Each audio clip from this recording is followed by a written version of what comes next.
pas une petite sélection ce mois-ci, c'est une grande sélection parce que c'est un sujet qui est toujours malheureusement d'actualité et source d'angoisse pour les parents et aussi pour les ados. Alors il y a plusieurs sortes d'ouvrages parce que le premier concerné, on va dire que c'est le parent. Parce que c'est lui qui va anticiper, c'est lui qui va angoisser, voyant son adolescent arriver, mon Dieu, dans cette sphère qu'est l'adolescence. Donc on va avoir des ouvrages très grand public avec des professeurs. Alors le plus grand, hein, c'est le Marcel Ruffo, donc, qui est le spécialiste de l'adolescent.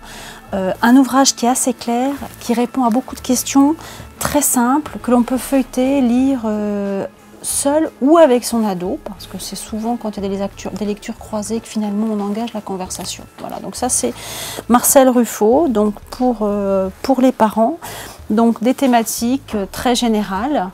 Une thématique un peu plus spécifique, parce que souvent qui dit ado dit rapport à l'autre, dit rapport au corps, et il y a un sujet qu'on a beaucoup de mal à aborder, c'est la sexualité. Donc comment aborder, comment parler de la sexualité avec nos ados? Pas simple, parce que il y a les risques, certes, mais la sexualité, ce n'est pas que ça. Et il faut savoir aussi dégager cette petite part de rêve, pourquoi pas, et en parler simplement avec des mots justes à nos enfants. Ça, c'est pour la sexualité. Une thématique plus difficile, ado, accro, parents à cran. Comment réagir quand il y a une mauvaise habitude de prise? Quels sont les mots que l'on peut utiliser? Comment créer une communication avec son ado pour le sortir d'une addiction? C'est pas simple.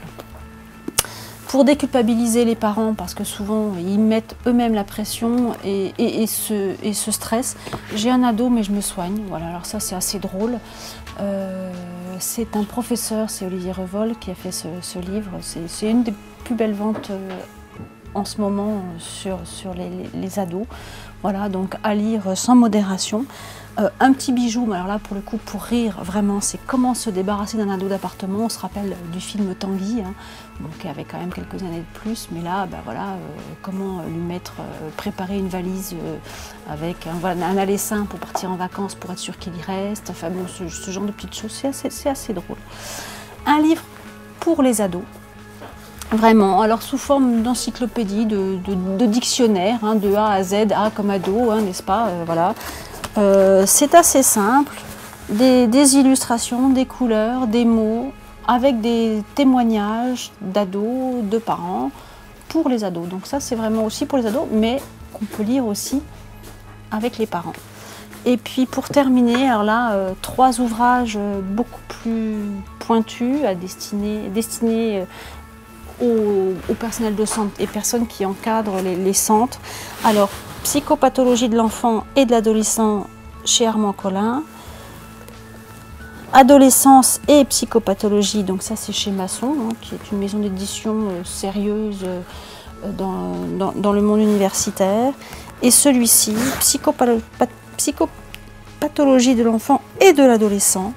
Idem, donc voilà, une autre maison d'édition, 3 maisons d'édition, 3 ouvrages pour vous montrer que le sujet est très important et lu par les professionnels, les parents, les familles, les enfants, cela touche tout le monde. Voilà. Une réaction? Un témoignage? Commentez ce reportage sur dijonsanté.fr.